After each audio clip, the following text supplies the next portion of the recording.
मैले के देखेको छु भने सिङ्गो पार्टी एक ढिक्का भएर अगाडि बढ्ने हो भने हाम्रा अगाडि खडा भएका सबै चुनौतीहरूको सामना गर्न सकिन्छ। पहल कदमीले सर्वत्र पार्टीको र सरकारको प्रशंसा भइरहेको छ। प्रधानमन्त्री एवं नेकपा माओवादी केन्द्रका अध्यक्ष पुष्पकमल दाहाल प्रचण्डले आफू नेतृत्वको सरकारले इतिहासले नै सम्झिने गरी साहसिक र जनपक्षीय कामहरू अघि बढाएको बताउनु भएको छ। शनिबार पार्टी कार्यालय पेरिस डाँडामा जनतासँग माओवादी विशेष रूपान्तरण अभियानको शुभारम्भ गर्दै प्रचण्डले सामाजिक न्यायको प्रत्याभूति, सुशासन, सामाजिक सेवा प्रवाहमा जनताको सहज पहुँच र विकासलाई मुख्य प्राथमिकता दिँदै इतिहासले नै सम्झिने गरी साहसिक र जनपक्षीय कामहरू अघि बढाएको बताउनु भएको हो।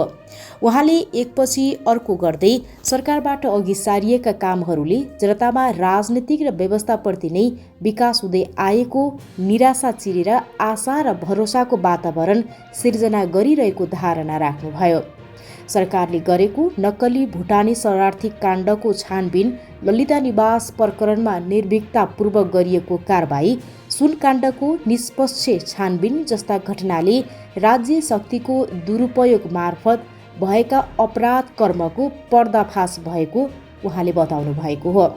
त्यस्तै जनतालाई सहज रूपमा सेवा दिनका लागि पनि सरकारले गरेको पहल कदमीको सर्वत्र प्रशंसा भइरहेको उहाँको भनाइ छ। प्रचण्डले उत्पादन, उत्पादकत्व र रोजगारी वृद्धि गरी अर्थतन्त्रको पुनर्स्थान तथा उच्च दिगो समावेशी आर्थिक वृद्धि हासिल गर्ने र समष्टिगत आर्थिक स्थायित्व कायम गरी लगानीको वातावरणमा सुधार गर्न सरकार क्रियाशील रहेको जिकिर गर्नुभयो। विभिन्न उपलब्धिका बावजुद परिवर्तनलाई नरुचाउने, इतिहासको रथलाई उल्टो दिशामा लैजान खोज्ने र सरकारको लोकप्रियताबाट अतालिएका तत्त्वहरूले सरकार विरुद्ध घेराबन्दी गर्ने, भ्रम छर्ने षड्यन्त्रहरू भइरहेको भन्दै त्यसलाई चिर्नुपर्ने उहाँले बताउनुभयो। सिङ्गो पार्टी एक ढिक्का भएर अगाडि बढे सबै चुनौती सामना गर्न सक्ने र पार्टीलाई देशकै बलियो र भरोसायोग्य पार्टीका रूपमा रूपान्तरण गर्न सकिने उहाँले बताउनुभयो। परिवर्तनको नेतृत्व गरेको हाम्रो पार्टी यति बेला इतिहासकै चुनौतीपूर्ण अवसरका बीचमा खडा छ। इतिहासले हामीमाथि ठुलो जिम्मेवारी सुम्पेको छ। हाम्रो पार्टीको नेतृत्वमा भएको जनयुद्ध र 12 बुँदे समझदारीका आधारमा भएको जनआन्दोलनका बलमा स्थापित सङ्घीय लोकतान्त्रिक गणतन्त्रलाई संस्थागत गर्दै समाजवादको आधार तयार पार्ने जिम्मेवारी इतिहासले हामीलाई सुम्पेको छ। परिवर्तनको रक्षा गर्दै संविधानमा उल्लेखित समाजवाद निर्माणको आधार खडा गर्ने, सुशासन, सामाजिक न्याय र समृद्धिको राष्ट्रिय अभिभारा पूरा गर्ने जिम्मेवारी पनि हाम्रो काँधमा छ। हो, इतिहासको यही अत्यन्त गम्भीर, सङ्क्रमणकालीन र संवेदनशील जिम्मेवारी पूरा गर्ने मोडमा हामी खडा छौँ। जनतासँग माओवादी विशेष रूपान्तरण अभियानको उद्घाटन गरिरहँदा मैले के देखेको छु भने सिङ्गो पार्टी एक ढिक्का भएर अगाडि बढ्ने हो भने हाम्रा अगाडि खडा भएका सबै चुनौतीहरूको सामना गर्न सकिन्छ र पार्टीलाई देशकै बलियो र भरोसा योग्य पार्टीका रूपमा रूपान्तरण गर्न सकिन्छ। समाजवादको आधार तयार पार्ने नयाँ चरणको आन्दोलनको नेतृत्व लिन पार्टीलाई सक्षम बनाउने अठोटका साथ यो अभियानले सफलता प्राप्त गर्ने मैले विश्वास लिएको छु। अहिले मेरो नेतृत्वमा रहेको सरकारले सामाजिक न्यायको प्रत्याभूति, सुशासन, सार्वजनिक सेवा प्रवाहमा जनताको सहज पहुँच र विकासलाई मुख्य प्राथमिकता दिँदै काम गरिरहेको छ। सरकारले इतिहासले नै सम्झिने गरी कयौं साहसिक र जनपक्षीय कामहरू अगाडि बढाइरहेको छ।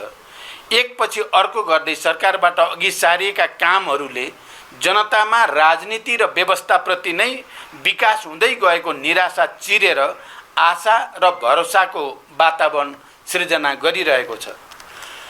राजनीतिक र सामाजिक अराजकताको स्थानमा सकारात्मक भाष्यको निर्माण हुँदै सरकार र प्रणालीप्रतिको विश्वास क्रमशः बढ्दै गएको छ। तर हामीले आफैले गरेका राम्रा काम पनि जनतासम्म पुर्याउन सकेका छैनौँ। यो अभियानले सरकारका तर्फबाट भइरहेका जनपक्षीय कामहरूलाई समेत जनतामा सम्प्रेषण गर्दै सरकार र जनता बीचको एकतालाई अझ सुदृढ गर्नेछ। सरकारले गरेका नक्कली भुटानी शरणार्थी काण्डको छानबिन, ललिता निवास प्रकरणमा निर्भीकतापूर्वक गरिएको कारबाही, सुनकाण्डको निष्पक्ष छानबिन जस्ता घटनाले राज्य शक्तिको दुरुपयोग मार्फत भएका अपराध कर्महरूको पर्दाफास गर्दै लगेको छ। मिटर ब्याज पीडितहरूको पक्षमा बनाइएका कानुन, नागरिकताविहीन नेपाली नागरिकका सन्तानहरूका लागि नागरिकता ऐन निर्माण, वैदेशिक रोजगारमा रहेका र अनौपचारिक एवं स्वरोजगार क्षेत्रमा कार्यरत लाखौँ श्रमजीवीहरूका लागि गरिएको योगदानमा आधारित सामाजिक सुरक्षा, राहदानी, सवारी चालक अनुमति पत्र जस्ता दैनिक सेवा प्रवाह गर्ने कार्यालयहरूमा लाग्ने अव्यवस्थित लाइन हटाउने कदम, अस्पतालमा निःशुल्क शय्याको व्यवस्थादेखि स्वास्थ्य क्षेत्रमा सुधार र सामाजिक न्यायको क्षेत्रमा गरेको पहल कदमीले सर्वत्र पार्टीको र सरकारको प्रशंसा भइरहेको छ। जनयुद्धका शहीद घोषणालाई राजपत्रमा प्रकाशित गर्नु, बाँकी रहेकालाई शहीद घोषणा गर्न तयारी गर्नु, जनयुद्ध दिवसमा दिइएको सार्वजनिक विदा लगायतका निर्णयहरूले राजनैतिक आन्दोलन र परिवर्तनमा योगदान गर्नेहरूको सम्मान भएको छ। नयाँ अर्थात् समाजवादको आधार निर्माणको चरणमा नेतृत्व गर्ने नयाँ राजनीतिक शक्ति आजको आवश्यकता हो। हाम्रो पार्टीले नेपालको वामपन्थी एवं लोकतान्त्रिक आन्दोलनको समग्र पुनर्गठन र एकीकरणको नेतृत्व लिनुपर्नेछ। यसका लागि कम्युनिस्ट आन्दोलनलाई युग, समय, चेतना र नयाँ पुस्ताका सपनाहरूसँग एकाकार गर्न सक्नुपर्दछ। मेरो नेतृत्वले नेपाली समाजमा के कति परिवर्तन ल्यायो या ल्याएन यसको समीक्षा जनता र इतिहासले गर्ने नै छ। मैले यो पनि भन्ने गरेको छु, अबको मेरो बाँकी जीवन नेपाली समाजको चरित्र अनुरूप वैज्ञानिक विचारको विकास गर्दै समाजवादको आधार तयार पार्नेतर्फ केन्द्रित हुनेछ। समाजवादी क्रान्तिको तयारी गर्ने हाम्रो सङ्कल्पसँगै हाम्रो काँधमा इतिहासले एउटा ठुलो जिम्मेवारी दिएको छ। त्यसैले यो 3 महिने अभियान इतिहासले सुम्पेको त्यही जिम्मेवारीको ठोस आधार तयार पार्ने समय समेत हो। हामीले अभियान मार्फत कस्तो विचारको विकास गर्छौँ, कस्तो पार्टी निर्माण गर्छौँ भन्ने कुरामा हाम्रो भविष्य, हाम्रो लाखौँ नेता कार्यकर्ताको भविष्य र आम नेपाली जनताको भविष्य पनि निर्भर छ। तसर्थ यो अभियानका क्रममा तपाईका हरेक पाइला, तपाईका सोच, चिन्तन, कार्यशैली, समय हामी सबैको, नेपाली जनताको र विश्वका श्रमजीवी जनताको भविष्य निर्माणमा अघि बढ्नेछन् भन्ने विश्वास लिएको छु। आदरणीय जनसमुदाय, पार्टी रूपान्तरणको यो विशेष अभियानमा हामी तपाईको घर दैलोमा आउँदैछौँ।